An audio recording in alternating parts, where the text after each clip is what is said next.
Hello, welcome to road.cc. We are coming to you from the Vendée region of France for the grander part of the Tour de France, bringing you all the top tour tech, and this is, right here, is the brand spanking new Trek Madone SLR Disc.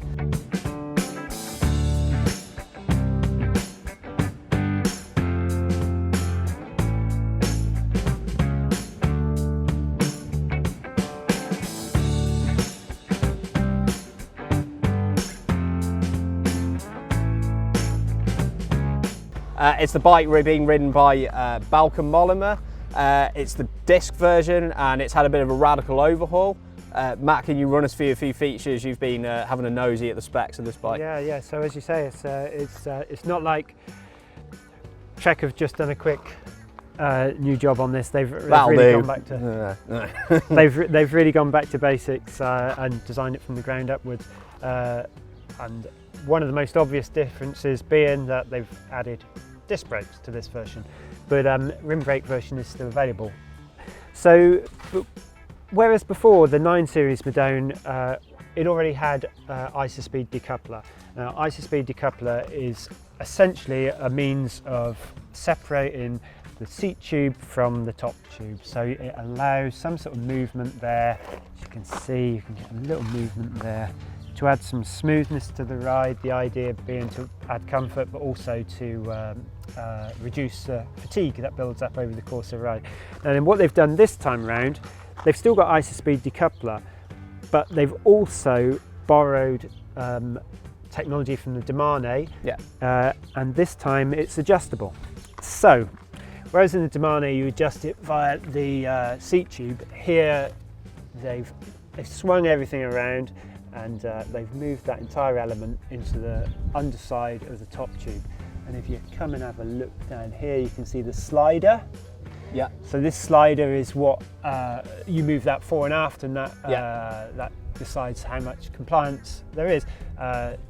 According to Trek, you can get, I think it's 17% more compliance here when it's set in that direction than the previous version, or you can get 20-odd% less compliance if you move it the other direction. So this slider goes for the front. You've got more movement to the back. You got less. Right. It sounds fantastic. How does it actually work? Well, so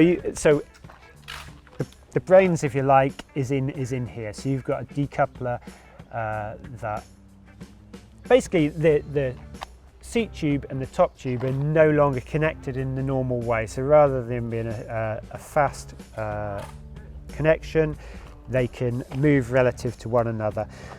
One other feature that they've added this time round is they've added a damper to the system. Yep. So instead of moving and then pogoing back and forth, the idea is that it's more of a controlled movement back to the normal position.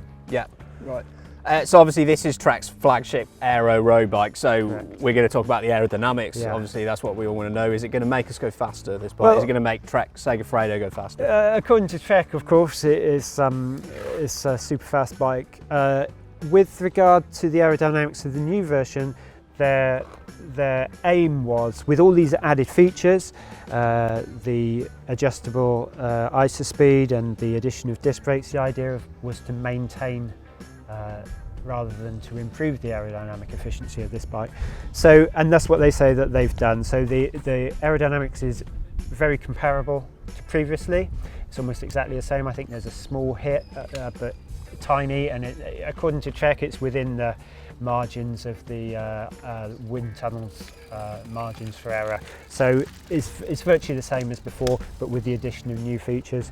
And Trek say that there's no aero penalty in going for disc brakes as opposed to the rim brake model. They're the same.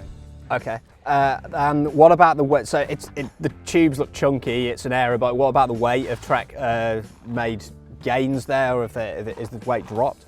Again, they were trying to keep it within the realms by adding these features without adding to the weight. Trek's official weight, as I consult, Trek's official weight for the rim brake version is 7.1 kilograms, fully built up obviously, and with the disc brake version that we've got here is 7.5 kilograms. So a little heavier than you'd expect on say the Amonda, for example, but you know, it's you do have those aero features. Of course, so we've got the aerodynamics is the same, and the no penalty for disc brakes. What about the geometry as well? Is that? Yeah, the geometry is a little different from the previous version. Previously, on the 9 Series Madone, you had Trek's H1 geometry, which was the low and stretched position. Then you had the H2, which is slightly more upright, but still performance focused position.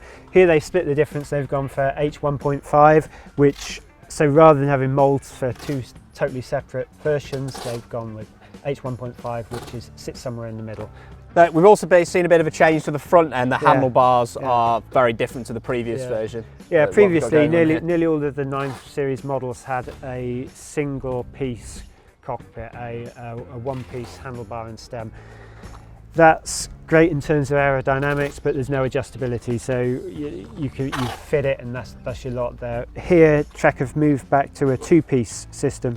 It's still proprietary though, in that it's this is a bar and stem that work together, but the difference is they are separate, so you can mix and match widths and stem lengths, and also you get, I think it's 5 degrees of rotation, so you can get an adjustment 5 degrees fore and aft, so you can get the front end exactly how you want it. So let's talk specifically about Bauke's bike. Is there anything that stands out here, or is it a stock list of features and components? He's using Shimano Dura-Ace Di2 like the rest of the team. He's got, I think, 172.5mm cranks on here, which is kind of what you'd expect for this size. He's on this particular bike, he's got 54-42 tooth chain set, and is it an 11? I can see 1128 on the back. Yeah, back there. Yeah, eyes are right. Yeah. And what about the brakes? Yeah, they're Shimano Dura-Ace hydraulic disc brakes operating on 140mm rotors front and rear. Excellent. And what are we thinking aesthetically about this bike? I mean, that is, I don't think you can get a bigger logo than that on Trek, but they're obviously very proud of the new bike. Yeah. You're not going to mistake where this one comes from. Yeah, they're usually on red bikes, but they've got a white finish for this. Is specifically for the Tour. Yeah. We hope you've enjoyed this video on Trek's brand new Madone. We have got a full story going up on this bike, as it's only just launched, so do check out the website for that. Thanks for watching. Remember to like and subscribe to our YouTube channel, and we will see you next time.